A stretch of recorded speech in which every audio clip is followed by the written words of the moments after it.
Hello, everybody. My name is Olufemi Aluko, and this is Adami Moguna 3.1 FM. I want to talk to you about the environment, our environment, your environment. It is a common trend that people want to move from one place to the other within, maybe probably within the country or so. People like to move, finding better life, finding greener pasture, or trying to feel the feel of a particular place. Mostly the areas called the urban areas. The urban areas are generally areas where people tend to drift to from the places called the rural parts of the geographical area. So, in a process called urbanization. Urbanization is defined as a movement of people from rural areas to live in towns and cities in one of the most significant population trends of modern times. However, rapid urbanization creates risks as well as opportunities. So, whichever the opportunities may be, there are definitely opportunities when you move from a place to the other. When you're trying to find life, better life, we've seen many people that moved from the villages, from the suburbs to the urban, and they made good lives for themselves, and they are living very fine. It is good. It cannot be, some, maybe because of the kind of job they do, they realize that they are more needed in the urban areas than in the suburbs or probably the rural areas. Some, because they don't have what to do. They believe more opportunities to have what they can do exist in the urban areas as opposed to where they've been living in the rurals or probably in the suburbs. So they want to come or go to the urban area. It is good, but we have to be ready. We have to have the orientation of where we are going, how life is there, then how to manage what is happening there. I would like to make this analogy of, say, there's a space, probably a house or a hall, that is built to contain 200 people. And then we have about 500 people inside it because it's a beautiful hall full of opportunities and people want to take from this opportunity. So if you have 500 people in that hall that is supposed built to contain 200 people, it is the same space. There's no increase in space. The same facilities. That should have been 1-for-1 for 200 people. It is now 500 people sharing those things. You agree with me that it cannot be, one person cannot exactly take one in a fair situation. Except there is, winner takes all or winner takes some scenario. And in the case of natural resources, which is where we're talking about now, which is where we're exactly going, we want to talk about a situation where the two basic natural resources that all of us share, water and air. Water is believed to be about 60% of adult man body. For an adult man, 60% of your body is water. Now, which means water is an essential natural resources for the living of man, for the living of humans. If I say man, in this context, I would mean both man and woman. So, in this case, as we have water as essential, so also do we have air as essential. We all know what air, the constituents of air. Constituents of air. Let me find for you. Okay, the constituents of air, that will include oxygen majorly and carbon dioxide. I'm going to leave it at that. Other ones may not be necessary for this discourse. So, we have oxygen and carbon dioxide, the one scientists call carbon dioxide. Now, as it is scientifically thought and proven and taught us that man needs to breathe in oxygen, and then we also essentially breathe out the carbon dioxide. The carbon dioxide is bad if we breathe it in, because it becomes toxic to the body. The oxygen is necessary for the body, but we have plants which, whether we like it or not, must be around us, because these plants help us with oxygen while we help them with carbon dioxide during the day. I'm not going to go too much into that. I'm just trying to find for you how you can manage your environment, whether you are in the urban area or the rural area or the suburb, more especially if you are in the urban area. Wherever you find yourself, how you can manage your natural resources, the two major ones, water and air.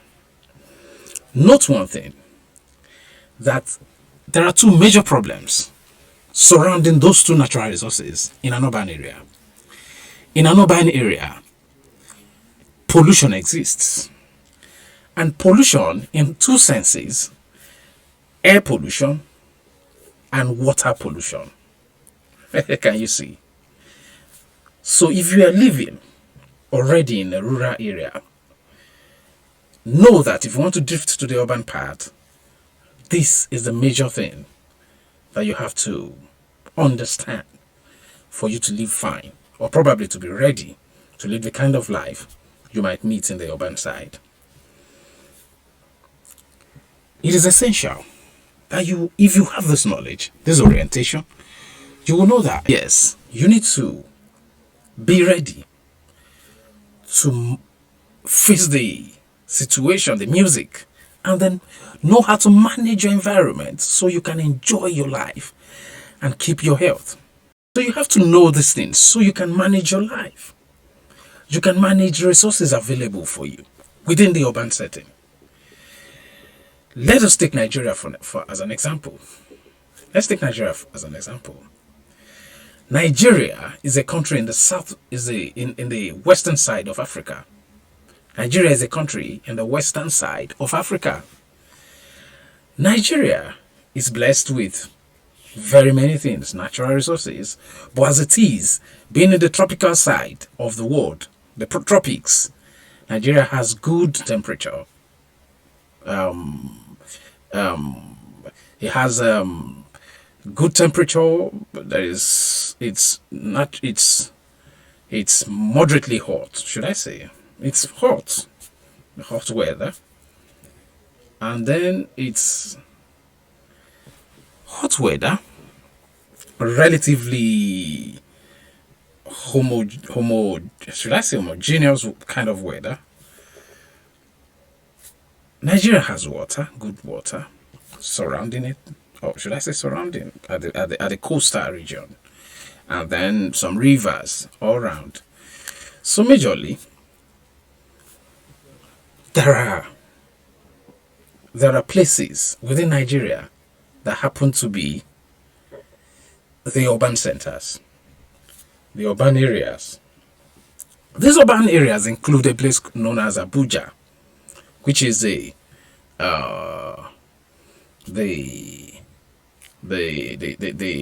federal seat, the seat of the government in Nigeria.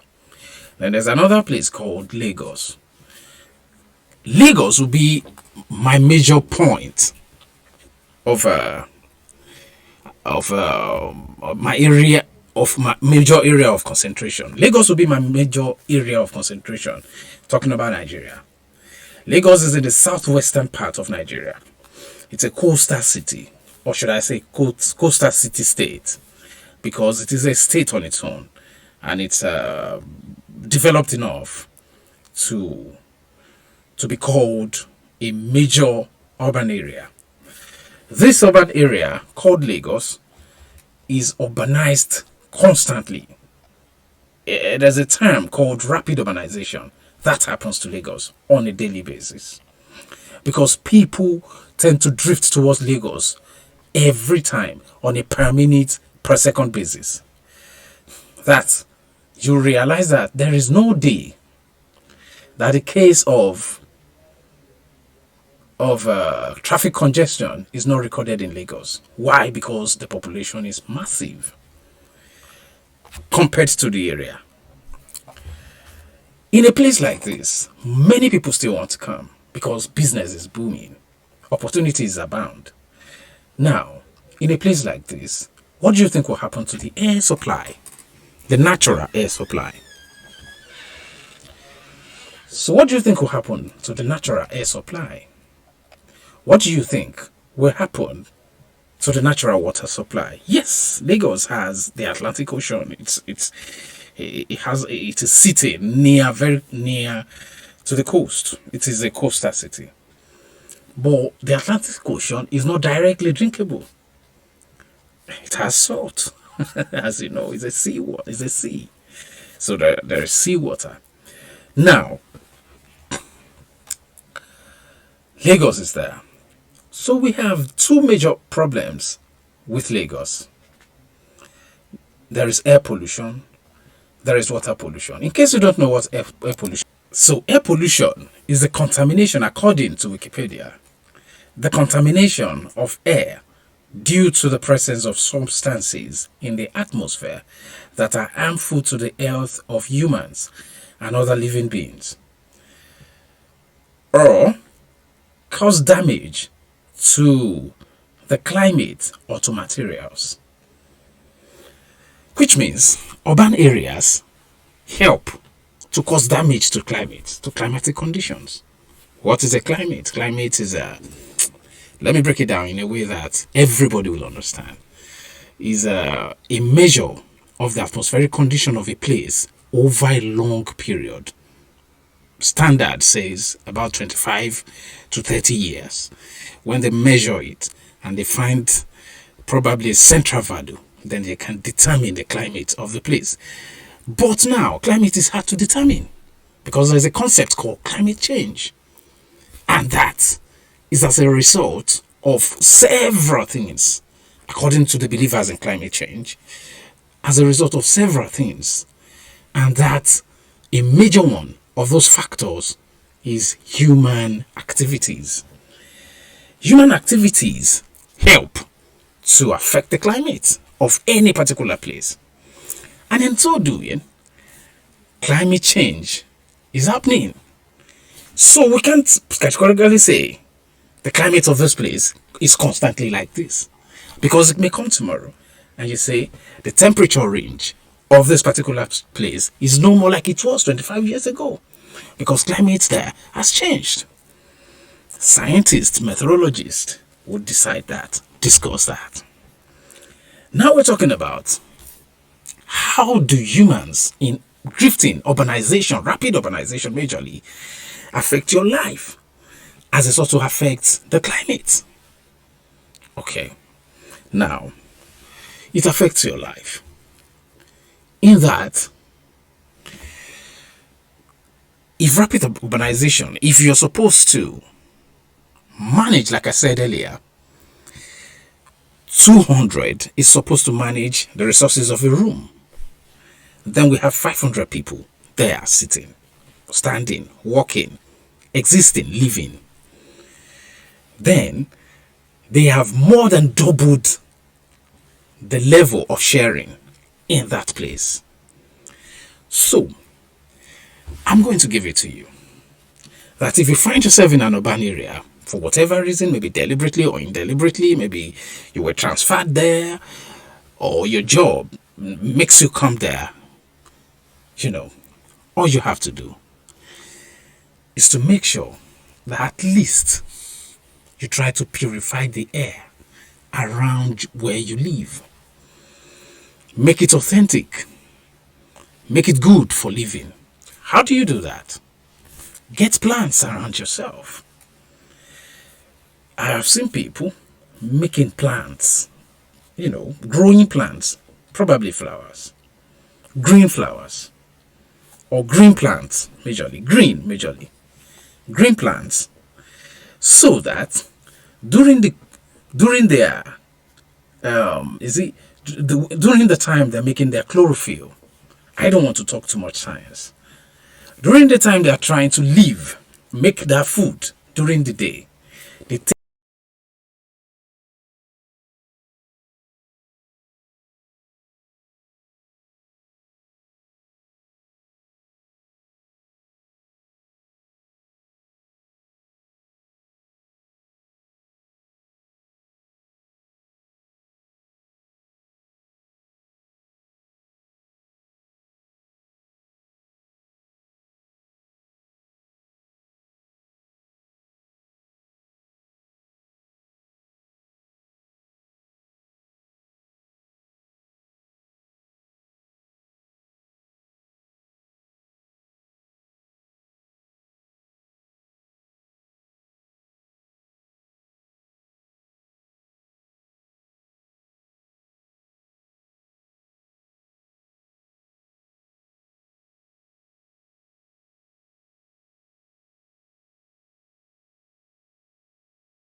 carbon dioxide you breathe out, and then breathe out or give back to you the oxygen you need to breathe in.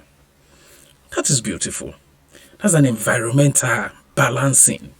That is what you need, especially in an urban side. In the rural side, plants are everywhere. So you don't need to, do that. But in the urban side, where in most places vegetation has been cut down so as to build tall buildings, so as to construct roads, so as to prepare for people that are coming in so that they can have places to stay and other facilities to use.